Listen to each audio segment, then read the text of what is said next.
मनुस्मृति और संविधान में चुनना पड़े तो आप किसे चुनेंगे? हम तो कह रहे हैं ना संविधान को चुनेंगे, मगर वो शरिया को चुन रहे हैं। आप संविधान को चुनेंगे ना? हाँ, और सुनिए अभी एक और चीज, इमारत शरिया का प्रोग्राम हुआ था, गए थे ना तेजस्वी यादव जी पटना के चुनाव में, पटना में क्या बोला वहां उसने? हमारे लिए शरिया ऊपर है संविधान से। कोई चू से मुंह बोला? कोई चू बोला हो तो बोलिए। इसलिए मैं कह रहा हूं हमारे लिए मनुस्मृति बनाम संविधान नहीं है, उनके लिए संविधान बनाम शरिया में शरिया ऊपर। इतनी आलोचना क्यों होती है मनुस्मृति की सुधांशु जी? क्या वाकई उसमें इतनी खामियां हैं क्या, और वो आउटडेटेड हो चुकी है क्या? उसे भूल जाना चाहिए क्या? एक बात मैं और बताना चाहता हूं, मनुस्मृति का अंग्रेजी में जो ट्रांसलेशन हुआ वो विलियम जोन्स ने किया, जो कलकत्ता हाई कोर्ट के जज थे 1790 के आसपास। उन्होंने 3 संस्कृत ग्रंथों का अनुवाद किया, एक अभिज्ञान शाकुंतलम का, और एक विद्याधर के हितोपदेश का, और तीसरा मनुस्मृति का।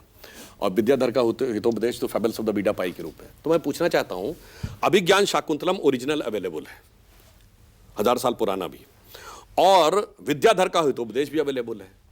ये जिस मनुस्मृति से ट्रांसलेशन किया था किसने? विलियम जोन्स ने। वो है कहां है? कोई दिखा तो दे ओरिजिनल स्क्रिप्ट। भाई रामचरितमानस की पुरानी स्क्रिप्ट अवेलेबल है, वेदों की ब्राह्मी में लिखी हुई स्क्रिप्ट अवेलेबल है। पॉइंट यह है कि वो गायब है किताब।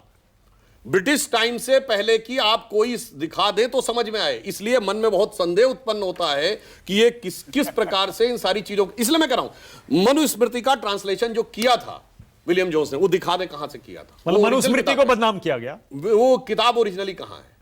वो ओरिजिनली किताब कहां है? आप तो पढ़ते लिखते रहते हैं, आपको पता होगा। इसीलिए मैं कह रहा हूं ना, बताइए ना कहां है वो किताब? कहीं नहीं है, कहां है? कहीं अवेलेबल नहीं है। तो मनुस्मृति नाम की कोई चीज है ही नहीं ना, जो थी वो गायब है, जो थी वो गायब है। मनुस्मृति जैसे भविष्य पुराण गायब है, भविष्यवाणिका गायब है। इसीलिए मैं कहना चाहता हूं ब्रिटिश टाइम से पहले की अच्छा आईने अकबरी तो है, शाहजहानामा है, बाबरनामा है, तजुके बाबरी है, फतवते फिरोज शाही है। मतलब उसे गायब कर दिया गया। सुनिए, मैं तो सिर्फ ये कह रहा हूं, अरे मतलब आप खुद समझिए ना, मैं तो कह रहा हूं ना। और सुनिए, फाहियान की जो वेनसोंग आया था, सीयू की चाइनीज में लिखी हुई वो भी है। ट्रेवल्स ऑफ फाहिन 4th सेंचुरी की है। मनुस्मृति है ही नहीं 1790 से पहले की, ब्रिटिश टाइम से पहले की। बाकी दर्शक अपने विवेक से okay, all right. Sudhanshu Trivedi का ये चक्रव्यूह आपको कैसा लगा? वैसे एक बात जरूर मैं कह दूं, जो लोग बहुत आपत्ति करते हैं, मनुस्मृति में लिखा यत्र नार्यास्तु पूज्यन्ते रमन्ते तत्र देवता। बुरा है। और 4 बीबी, अदालत से महिला पवित्र होती है, और तलाक का अधिकार सिर्फ पुरुष को है, स्त्री को नहीं है।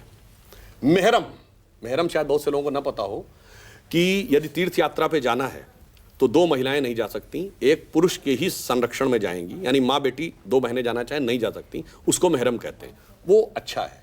आलोचना करनी है तो समग्रता से करिए, ईमानदारी से करिए, सारी चीजों की समान रूप से करिए, इतना सेलेक्टिव मत होइए। और इसलिए हम किसी चीज को डिफेंड नहीं कर रहे हैं, हम सिर्फ ये कह रहे हैं यहां पर लड़ाई मनुस्मृति बनाम संविधान की नहीं है। संविधान बाबा साहब अंबेडकर का संविधान, और उसके ऊपर शरिया के निशान। मतलब एक चीज तो स्पष्ट हो गया इस चक्रव्यूह से कि ना ये अभिमन्यु है, ना हम लोग उन दूसरी पार्टी वाले हैं। क्योंकि ये तो भाई निकल गया ना चक्रव्यूह से। हाँ, लेकिन बहुत मजा आया। Thank you Satish ji, thank you Ravinder, आपका भी अनंत विजय, और बहुत धन्यवाद सुधांशु जी आपका चक्रव्यूह के इस एपिसोड में आने के लिए। अब बाकी दर्शक तय करेंगे चक्रव्यूह कैसा था, और क्या सुधांशु जी निकल पाए क्या। बताइएगा, कमेंट में जरूर कहिएगा अपनी बात।